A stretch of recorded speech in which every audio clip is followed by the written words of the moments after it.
Are you interested in innovative education and diversity in school models? Do you see a need for something different to bring about a reformation in our current education system? If so, then you've come to the right place. Join us as we discuss what's trending with unconventional learning models, including microschools, homeschool co-ops, creative learning centers, hybrid school models, and so much more. I am your host, Delina Wallace, president and founder of Wichita Innovative Schools and Educators, also known as WISE. This podcast, WISE and Otherwise, explores what our local hub of education entrepreneurs are doing in Wichita. We will also explore and offer brief introductions to the many local and national organizations that support innovation in education. Welcome to WISE and Otherwise. All right. Thank you for joining us today. I have with me Christina Wark from My First Sale. This is an organization or a program that falls under the Student Startup Group. And she's going to tell us a little bit about what she has to offer and what their program offers for education entrepreneurs and the students that we serve. So Christina, would you tell us a little bit? First of all, I'm familiar with Student Startup just a little bit, and we've had Joe Woodward come to our group.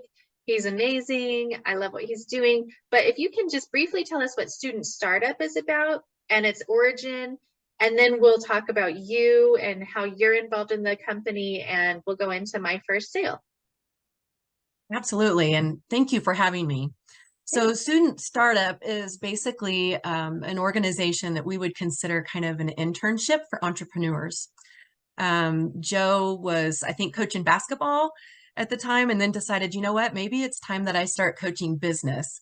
And working with students all across Wichita in different schools, he started helping them launch their business.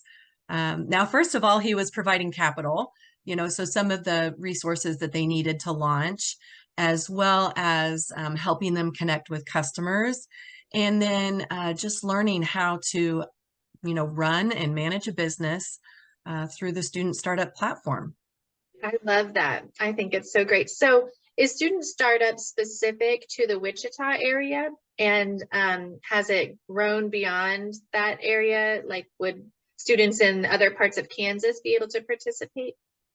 I think that program should expand across the country. Yeah. And that's one of the things that hopefully we will see in the future, is that we could grow up leaders across the country that would be able to manage that platform in their area.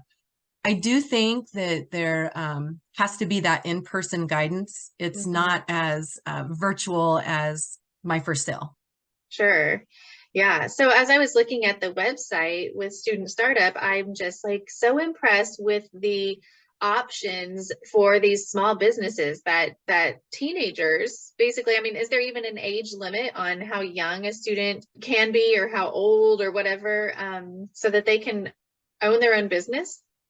Well, there is a safety component in there. So I want to say that it's like 12 and up for those folks that might be babysitting or washing windows or mowing yards, depending on, the scope of what they would have access to.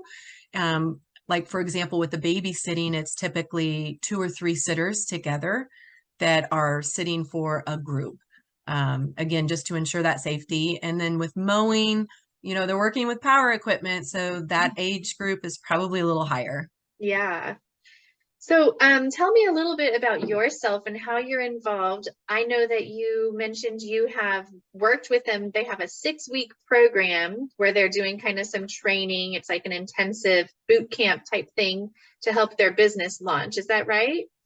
Yeah, so working with Student Startup, we did a summer program where we met about once a week and covered, a couple hours of curriculum and did some simulations, and really just built this network of kids that could learn about business and decide how to launch their own business with Student Startup. Joe and I had worked together at Koch Industries, and so this was an opportunity that he saw that we could partner and do something really positive for his nonprofit. Yeah, well, that's great. Okay, tell us a little bit, what's your history and your interest in helping with students? We operate a lot of microschools and unconventional learning models and educational centers. So we have some students that are outside of the traditional classroom. What's your interest in serving innovative educators and our students? So, goodness, years and years ago, I actually went to Fort Hays State University and got my degree in mathematics and computer science. And I was certified to teach. And along the way, Walmart was a high school job for me, just a high school job. And then it was just my college job. And they had tried to recruit me into management multiple times. And I said, no, I want to be a teacher. And they said, well, you'll never make any money at that. And I said, well, it doesn't matter. I just want to make a difference. Mm-hmm. Well, honestly, then I got my bill for those student loans. And I said, well, maybe I'll go into that management thing for a while and get those things paid off. And of course, Walmart at the time was saying, Walmart is completely a teaching environment. You know, every single person that walks in here has to learn more about the business and about their own role in the company. And so I did that for, goodness, 23 years, the last 7 of which I was in the, training and development program for Kansas, Nebraska, North Dakota, South Dakota, Wisconsin, Iowa. Yeah, the Northern Plains. And man, I was traveling a lot, and this opportunity at Coke presented itself. So then I worked with the MBM group over at Coke Industries for the last 6 years. During the pandemic, we weren't doing much classroom teaching at all. And that's when I transitioned into more of my nonprofit world and doing other programs and just putting myself out there, even, as a volunteer, sitting on the board for junior achievement. And that was before that. But then also serving on the CTE advisory board with my local school district. Okay. I'd say that's my connection there. Yeah, no, that's great. Well, let's get into it and let's see. So I would say our viewers, but this isn't necessarily going to be viewed. We will, just so that those of you who are listening, that this will be on a YouTube channel as well. So we'll have some videos.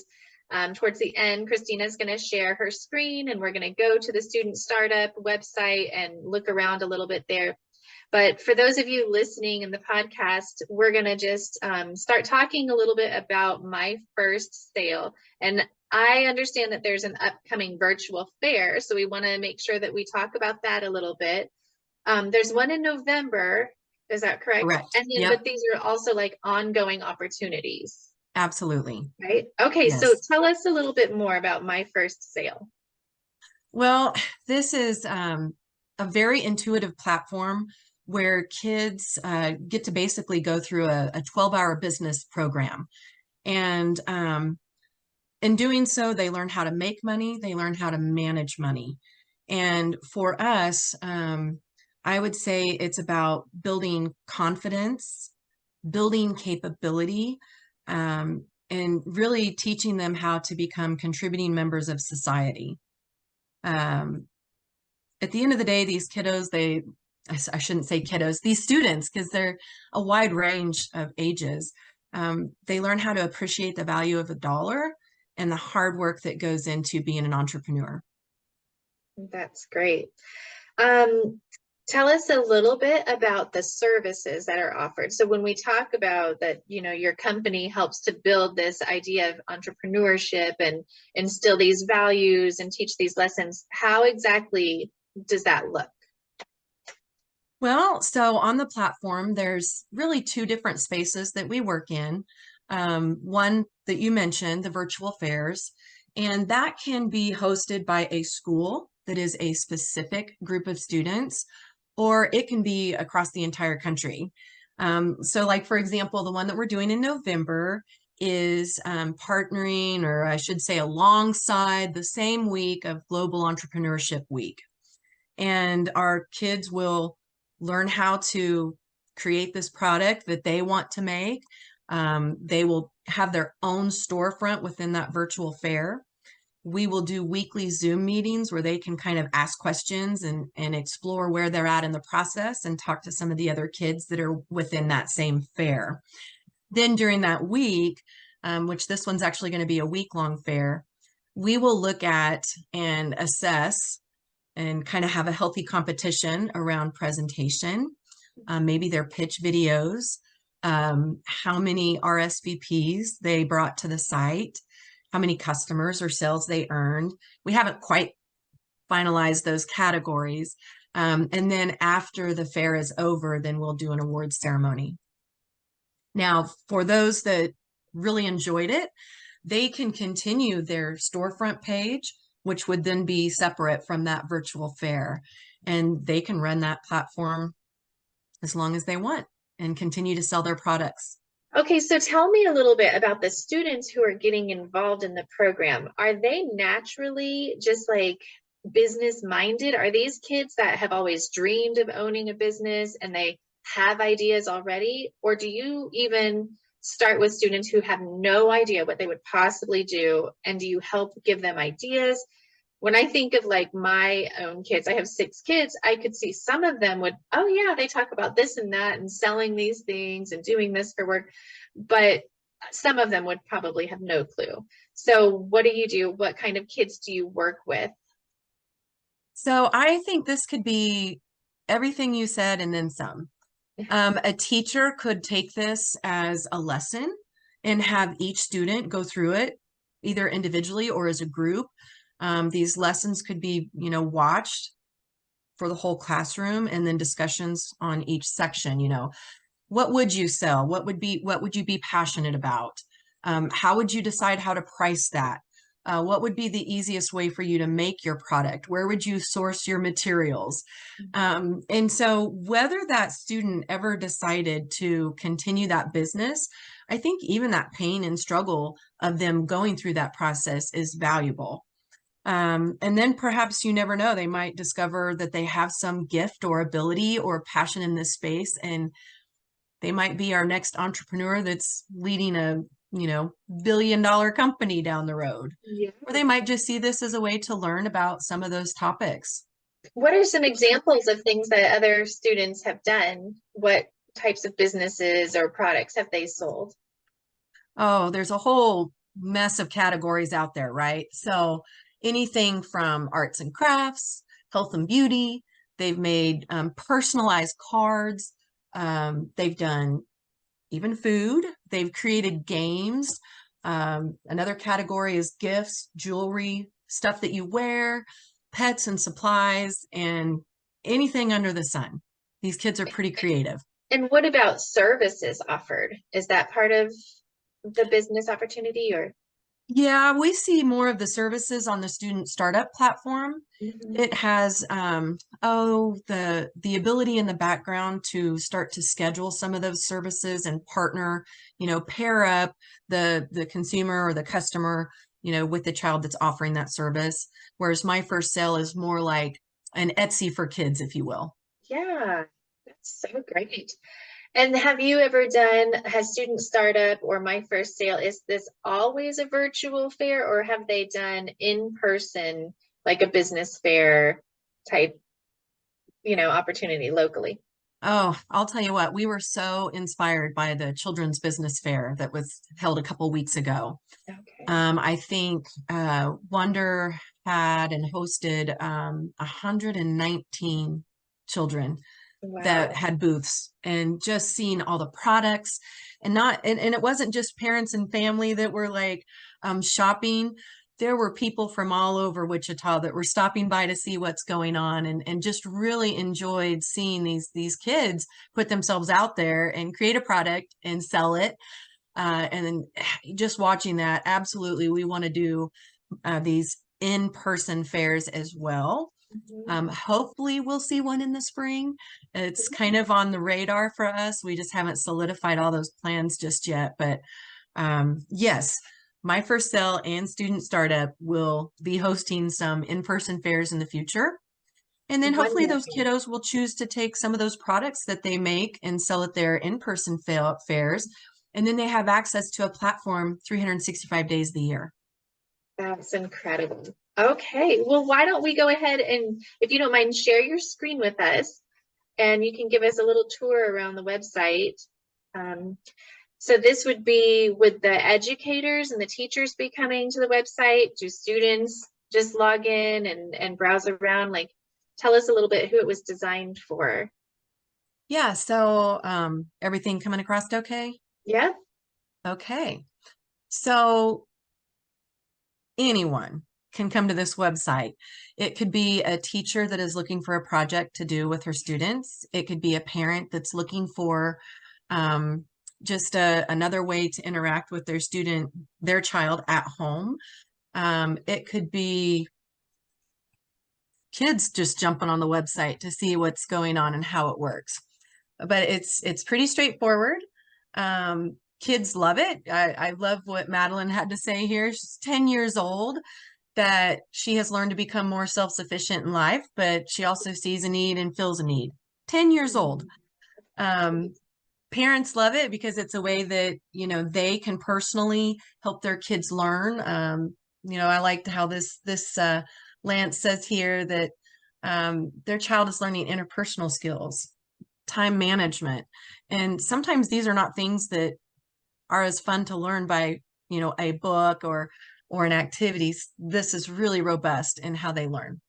That's great. Scrolling down the site, I just love that it says, given the chance, kids will blow you away. We know that when a young person sells something they made with their own hands to someone else who loves it, they have confidence for life. So pretty straightforward. They sign up for an account. They go through the first 3 hours of training, and then they start to do their pre-launch. After that, they sell, and then they can celebrate their sales. They can keep the site going, or they can turn it off at any time. They can also do a vacation mode so that they can, kind of hide their storefront if they're off on vacation. That's great. That's a great feature. Yeah. So some of the things that the kids learn is passion. What to sell, what is profit, how are they going to price their products, how are they going to make it. They create their storefront. They learn about customer service and how to market their business. And although teachers, parents, mentors, can be alongside them, we really feel like this is an opportunity where they can give guidance, but not answers. As students do this, they should be the one kind of working through the site, watching the videos. We really see that I hate to say this, but if they answer questions with a question, we see students do so much better. Let them learn through the process of even creating their own storefront, having them, walk through this with, mom or dad behind them or a teacher with them, but let them click around and explore it. Let them try to figure things out as they go. That's great. And how are they connected with the consumers? Like, do you have an audience that these products are like promoted to this audience and these consumers, or how do they find and market their product? How do they find their buyers? Yeah, so as they're setting up their accounts and they're going through the lessons and the maps, they get to do some really neat things like through this training, they will create their business name. They learn about what kind of products they're going to offer. They get to choose their own web address, and then they will start to invite friends, relatives to their storefront to shop. And their storefront is going to be on the website that other parents, relatives, friends are going to be clicking around and seeing product. So they wouldn't necessarily just be selling to people that they know and that they've been invited, that they have invited to the site, but anyone visiting the site can purchase from them. Well, that is so exciting. I am very impressed. I think this looks like a really great program. Now, is there a cost or a fee for students to participate? There is.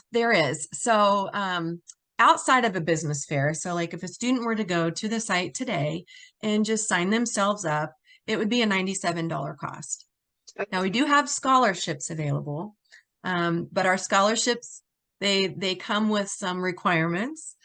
We hope that our students think of ways that they could earn that first, whether it's foregoing a birthday present and instead asking for a My First Sell account. It could be through a brain gig, like reading a book, providing a summary of that book, and they earn points towards their towards their site. Now, if they're participating through any of our virtual fairs, I think right now the sign up is $10. Okay. And that gives them access to the site for about 2 months, 8 weeks. The virtual fair setup process is usually anywhere from 4 to 6 weeks. And then sometimes that fair is hosted for one day, or sometimes it's, for as long as we determine that it needs to be up and live. And then after that, they can decide to continue, at which point they could sign up for the full membership. And That's that would be the discounted rate as well. okay. All right. And again, your website is myfirstsale.com. And Yes. then student startup, is that just studentstartup.com? .org. .org. Okay. Mm-hmm. That's wonderful. So families and students can just go directly to the website and get started right there. They can do it individually. They could do it as a classroom project. A school might want to have all of their students participate, but there's a lot of versatility. Homeschool families can get on and let their kids kind of browse around there, set up an account. I love it. I think it sounds great.